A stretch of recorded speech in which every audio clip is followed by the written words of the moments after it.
Hello. My fiancée said she needed to see if we were truly meant to be, then vanished for a week with her male spiritual advisor. I didn't chase after her. I just canceled the wedding. 2 months later, she came crawling back. My name is Robin. I am 34 and I work as a chef in San Jose. My schedule is predictable but intense. Early mornings for prep, long nights on the line, and weekends when most people relax are usually my busiest shifts. I like the structure though. Kitchens run on timing and discipline, and I tend to carry that mindset into the rest of my life. My fiancée is Rebecca, 31. We had been together for a little over 3 years and engaged for 8 months. For the past year, we had been living together in a small apartment near downtown that I originally rented before she moved in. Most of our recent weekends were spent doing normal wedding planning things like visiting venues, arguing over guest lists, and trying to keep both families happy. I am posting because I want to know if I overreacted or if I ignored obvious warning signs for too long because I thought we were already committed. Rebecca has always been the type of person who dives hard into whatever new self-improvement trend she finds. It is never just a hobby. It becomes her whole worldview for a while. There was a phase where everything had to be organic and raw. Then breathwork workshops. Then something she called shadow integration. Each one came with new rules about how people were supposed to live. About 3 months before our wedding, she discovered a guy she called a spiritual advisor. His name was George. Mid-40s, long scarves, soft voice. The kind of person who talks like every sentence is supposed to be profound. Rebecca started seeing him for what she called guidance sessions. Apparently, he helped people align their emotional truth. At first, I ignored it.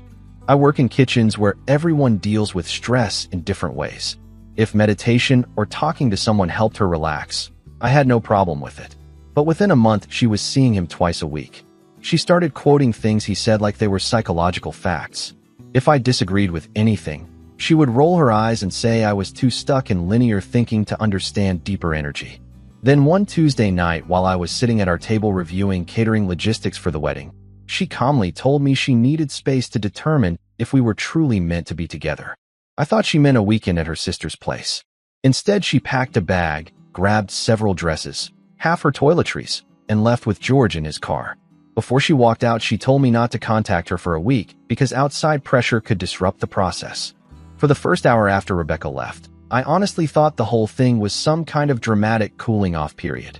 We had argued before like any couple planning a wedding, and sometimes people need space. What made this different was the detail she added right before closing the door. She said George believed couples should temporarily separate before marriage to test energetic independence. That sentence stuck in my head the rest of the night while I was standing in my kitchen chopping vegetables for the next day's prep. When you work as a chef, you get used to thinking while your hands move automatically. I must have diced 2 full crates of onions without really tasting the air. At some point, the situation stopped feeling confusing and started feeling very simple. My fiancée had just left for a week with another man who she claimed was guiding her spiritually. She told me not to contact her. She also framed the entire thing as something I should respect if I truly supported her growth. I did not call her. The next morning, I woke up at 5, went to the restaurant, ran breakfast service, and kept moving. Kitchens are loud and fast, which helped. Nobody there had any idea what was going on in my personal life, and I did not volunteer it. Around midday, Rebecca texted me once. The message said she had arrived safely and that this process was important for both of us. She said George believed the separation would reveal whether our connection was authentic or based on habit. I stared at that message for about 30 seconds. Then I put my phone back in my locker and finished the shift. Over the next couple of days, I started looking at the situation the same way I would evaluate a broken system in a kitchen. When something fails during service, you do not panic. You look at the inputs and the outcome. Input 1. My fiancée leaves for a week with another man. Input 2. She asks me not to contact her while they are together. Input 3. She frames the entire thing as emotional growth. The outcome was pretty obvious. By the 3rd day, I stopped feeling angry and started making decisions. First, I called the wedding venue and asked about the cancellation policy. Then I contacted the caterer, even though ironically I work in food myself. Then I started emailing vendors we had deposits with. The wedding was scheduled in 6 weeks. Most places told me the same thing. Deposits were gone. That was fine with me. What surprised me most was how calm I felt while doing it. Canceling a wedding turns out to be a very administrative process. I had always imagined if something like this happened it would involve dramatic conversations, emotional confrontations, or at least a long explanation to friends and family. Instead, it mostly involved emails, short phone calls, and people politely confirming that deposits were non-refundable. The venue manager sounded sympathetic, but not surprised. Apparently, canceled weddings happen more often than people think. She asked if I wanted to reschedule the date instead. I told her that would not be necessary. Next came the photographer, the DJ, the rental company for tables and decorations Rebecca had insisted on. Each call was the same conversation. I kept it simple. The wedding was no longer happening. Please cancel the booking. By the end of the fourth day, almost everything was closed out. The only people I had not told yet were our families. I handled that Friday evening after my shift. My parents live about an hour away, so I called them first while I was sitting in my car outside the restaurant. I explained the situation without adding commentary. Rebecca had decided to leave for a week with someone she considered a spiritual advisor. Because of that, I had canceled the wedding. There was a long silence from my mother. Then she said something very practical. She asked if Rebecca was planning to come back and continue planning the wedding like nothing happened. I told her I had no idea. My father spoke next and said I probably saved myself a divorce. That conversation lasted maybe 10 minutes. Rebecca's parents were more complicated. I did not want to blindside them, but I also was not interested in defending a decision I had already made. So I called her father and told him the same version of events. He sounded confused more than anything else. He asked where Rebecca was. I told him she had taken a week away with a man named George who was advising her spiritually. Another long silence. Then he said he would talk to her when she came home. By the time Sunday rolled around, the apartment felt different.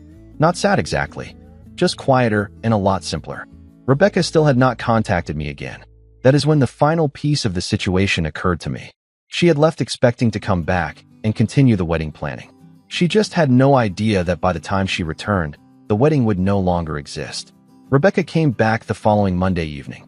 I knew the exact moment because I was finishing dinner prep in the apartment when I heard her key in the lock. For a second, I considered whether I should leave before she walked in, but there was no reason to do that. It was still technically my place, and I had nothing to avoid. She stepped inside like someone returning from a casual trip, not like someone who had just disappeared for a week with another man 2 months before her wedding. She had a small suitcase and a tote bag. Her first sentence was not an apology. She looked around the living room and said the apartment felt energetically lighter. That was the first moment I realized she had absolutely no idea what had happened during the week she was gone. She started talking immediately about the experience. According to her, the retreat had been transformative. George had helped her process emotional blocks that were apparently affecting our relationship. She said the space away from me gave her clarity. I listened for about 2 minutes while leaning against the kitchen counter. Then she said something that finally made the situation clear. She told me she was ready to move forward with the wedding now that she had done the work. Not once during that explanation did she ask what I had been doing while she was gone. Not once did she ask how I felt about her leaving with another man for 7 days. From her perspective, the break had simply been part of a personal growth exercise. So I interrupted her. I told her the wedding was canceled. She laughed at first because she thought I was joking. When she realized I was serious, the expression on her face changed quickly from amused to irritated. Her first reaction was not concern. It was anger. She asked why I would make a huge decision like that without consulting her. That question genuinely caught me off guard. I reminded her that she had left for a week with George and specifically told me not to contact her during that time. Rebecca rolled her eyes and said I was being dramatic. According to her, nothing inappropriate happened during the retreat. George was a mentor, and the entire experience was about emotional alignment. Then she said something that I still think about sometimes. She said a supportive partner would have trusted the process. That was the moment I realized the week away had not changed her at all. Rebecca did not take the news well. For the first few seconds after I told her the wedding was canceled, she just stared at me like I had said something completely irrational. Then the irritation turned into that specific tone she used whenever she thought I was failing to understand something obvious. She said I was reacting from ego. Apparently, George had warned her this might happen. She explained that when one partner begins emotional growth, the other sometimes resists because it threatens the old dynamic. According to her, canceling the wedding was proof that I was uncomfortable with the deeper work she had been doing. I remember thinking how strange it was that a man who had never met me could apparently diagnose my personality from a week-long retreat. I asked her one simple question. Did you think leaving for 7 days with another man 2 months before our wedding might affect my decision to marry you?" Rebecca immediately waved that off. She said the entire point of the separation was to test whether our relationship could survive independence. If I truly trusted her, I would have respected the space instead of sabotaging everything. That word stuck with me. Sabotaging. From her point of view, I was the one who damaged the relationship. She started pacing around the living room while explaining that spiritual partnerships require maturity. She said my reaction showed I was still operating from fear instead of alignment. Meanwhile, I was standing there thinking about the practical side of the situation. The venue was canceled. The vendors were canceled. Both families had already been informed. The wedding date that had taken us 6 months to organize was gone. When I explained that part, she looked genuinely stunned. Not angry, not emotional, just surprised. Apparently, she thought I meant I had threatened to cancel the wedding. She had not considered that I would actually follow through. Then she asked the question that made the conversation even stranger. She asked if we could simply book everything again, like the entire situation had been a scheduling misunderstanding. I told her no. That was when the conversation finally stopped sounding like a lifestyle podcast and started sounding like a breakup. Rebecca stood in the middle of the living room for a few seconds after I said no, like she was recalculating the situation. Then the tone shifted. The calm voice she had been using disappeared, and the argument started almost instantly. She said I was punishing her for trying to improve herself. She said most men would be grateful to have a partner willing to do deep emotional work before marriage. I asked her again if she understood what leaving with George actually looked like from the outside. She immediately got defensive and said I was twisting the story. According to her, nothing romantic happened. She repeated that several times, like the accusation itself was offensive. George was a guide, not a threat, and the retreat had involved meditation, long conversations, and something she called energetic clearing. I told her that whether anything happened or not was almost irrelevant. The issue was that she chose another man's guidance over basic respect for the relationship we already had. That sentence made her snap. She started raising her voice and accusing me of insecurity. She said the fact that I canceled the wedding without asking her proved that I was controlling. She even said I had embarrassed her in front of both families by making the decision alone. At that point, I stopped trying to debate it. Working in kitchens teaches you something useful about conflict. When a situation becomes loud and circular, it is already past the point of productive conversation. Rebecca kept talking though. The volume kept climbing. She started saying I owed her another chance to finish the process with George because the retreat had not been long enough to fully integrate the lessons. That was the moment I made the next decision. I told her she needed to pack her things and leave. She stopped mid-sentence and stared at me. I explained it calmly. The apartment lease was in my name. I had no interest in continuing the relationship, and I definitely was not interested in restarting wedding plans. So it made more sense for her to stay somewhere else. Rebecca immediately said I could not just throw her out.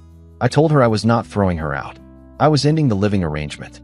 Then I walked to the bedroom, grabbed one of her suitcases from the closet, and set it in the hallway. That was when the fight actually escalated. Once the suitcase was sitting in the hallway, the argument lost most of its momentum. Rebecca stood there for a moment like she was waiting for me to back down. When it became clear that I was not changing my mind, the anger shifted into something colder. She said I was overreacting and that I would regret making such a drastic decision. I did not respond. At that point, the conversation had already repeated itself enough times. After about a minute, she walked into the bedroom and started pulling clothes out of the closet. The process was not calm. Hangers hit the floor. Drawers opened and closed harder than necessary. But the yelling mostly stopped. I stayed in the kitchen and gave her space to gather her things. From where I was standing, I could hear her moving around the apartment collecting items. Bathroom cabinets opening. The sound of bags being zipped. At one point, she walked past me with an armful of clothes and did not even look in my direction. It took about 20 minutes. Eventually, she dragged the suitcase into the hallway and grabbed the tote bag she had arrived with earlier that evening. She paused near the door and looked at me like she expected one final conversation. Instead, she asked if this was really how I wanted things to end. I told her the situation had ended the moment she decided to disappear for a week with George and frame it as some kind of relationship test. She shook her head and said I still did not understand what the retreat had been about. Then she said something that honestly confirmed I had made the right decision. She told me that once I had time to process my emotional reaction, I would probably realize George had been trying to help both of us. I did not argue with her. I just opened the apartment door. Rebecca grabbed her suitcase, stepped into the hallway, and said I was throwing away a relationship because I was afraid of growth. Then she walked out. I closed the door behind her and locked it. That was the last time I saw her for almost 2 months. Life got noticeably simpler after Rebecca left. The first couple of weeks were busy for me anyway. The restaurant was heading into a seasonal menu change, which meant longer hours, supplier meetings, and a lot of testing new dishes. Kitchens are good places to recover from personal drama because there is always something that needs to be done right now. Most people in my life already knew the wedding had been canceled, so there were not many awkward conversations left to have. When friends asked what happened, I kept the explanation short. Rebecca decided to leave for a week with a spiritual advisor and test the relationship. I decided that was enough information for me. That explanation usually ended the discussion pretty quickly. About 6 weeks passed without any contact from her. Then one Tuesday afternoon, I got a message from a number I still had saved but had not seen pop up in a while. It was Rebecca. The message was surprisingly normal. She asked if we could talk and said she had been doing a lot of reflection. According to her, the last couple of months had given her clarity about our relationship. I did not answer right away. I was in the middle of prep and my hands were literally covered in flour. Later that evening, I checked the message again. She had sent another one. This time it was longer. She said she realized things had gotten out of balance during the time she was working with George. She admitted that leaving the way she did might have been unfair to me. Then she said she wanted to meet and see if there was any way we could repair what happened. That part caught my attention, because when Rebecca left the apartment 2 months earlier, she had been completely convinced she was right. Now suddenly she wanted to talk. I asked when she wanted to meet. Her reply came almost immediately. She said she could come by the apartment that evening if I was available. The wording made me pause for a second. Not meet somewhere. Not grab coffee. She wanted to come back to the apartment. So I told her we could talk, but not at my place. We agreed to meet at a small cafe near the restaurant the next day. When I walked in and saw her sitting there, it was obvious something had changed. Rebecca looked far less confident than the last time I saw her. When Rebecca saw me walk into the cafe, she stood up immediately. 2 months earlier, she had left my apartment convinced she was completely right about everything. The person sitting across from me now looked much less certain. She started the conversation before I even ordered coffee. She said she had been doing a lot of thinking about what happened and wanted to apologize for how she handled the situation. According to her, the retreat with George had made her realize some difficult things about herself. I listened without interrupting. Rebecca said she had gotten too caught up in what she called external guidance. She admitted that letting another person influence major decisions about our relationship was a mistake. She also said that leaving for a week without properly discussing it with me had been unfair. It was the first time she had framed it that way. Then she leaned forward and asked if there was any chance we could start over. Not restart the wedding planning immediately. She said she understood that would be unrealistic. But maybe we could rebuild things slowly and see where the relationship went. I asked her one question. Was she still working with George? She hesitated for a second before answering. Then she said no. Apparently their professional relationship had ended a few weeks earlier. She described it vaguely, saying she realized she needed to focus on real life instead of constant introspection. That answer explained a lot. When she left my apartment months earlier, George had been the authority she trusted. Now that influence was gone, Rebecca kept talking. She said she missed the stability we had. She missed living together. She missed how predictable our life used to be. At one point, she even said she realized I had always been the most grounded person in her life. Then she finally said the sentence that made her intentions very clear. She asked if she could come back to the apartment and talk more about fixing things. Like the last 2 months had been a temporary pause. I sat there for a moment thinking about everything that had happened since the night she left with George. Then I gave her my answer. I told Rebecca no. I did not drag the answer out or soften it with a long explanation. After everything that had already happened, there was no point pretending the situation was complicated. She looked at me like she expected a different response. Rebecca asked if I was sure. She said people make mistakes and relationships survive worse things all the time. According to her, the last 2 months had given her perspective about what she almost lost. I told her the problem was not just the week she disappeared. The real issue was the way she viewed the entire situation. When she left with George, she did it with complete confidence that she was right, and I was the one who needed to grow. When she came back, she expected the wedding to continue like nothing had happened. And now that George was no longer part of her life, suddenly she wanted stability again. None of those decisions included any real consideration for the person she was supposed to be marrying. Rebecca tried once more to argue that the retreat had helped her understand herself better. She said she was not the same person now. I told her that might be true, but I was also not the same person who had been sitting at our kitchen table planning a wedding while she packed a bag to leave with another man. For a few seconds, she looked like she wanted to push the conversation further. Then she stopped. She sat back in her chair and nodded slowly, like she was finally realizing that this time the decision was not going to change. We finished the conversation quietly after that. When I left the cafe, that was the last time I spoke to Rebecca. Looking back now, canceling the wedding during that week she was gone was probably the clearest decision I made in the entire situation. At the time it felt abrupt. Now it just feels like basic common sense. Bye-bye.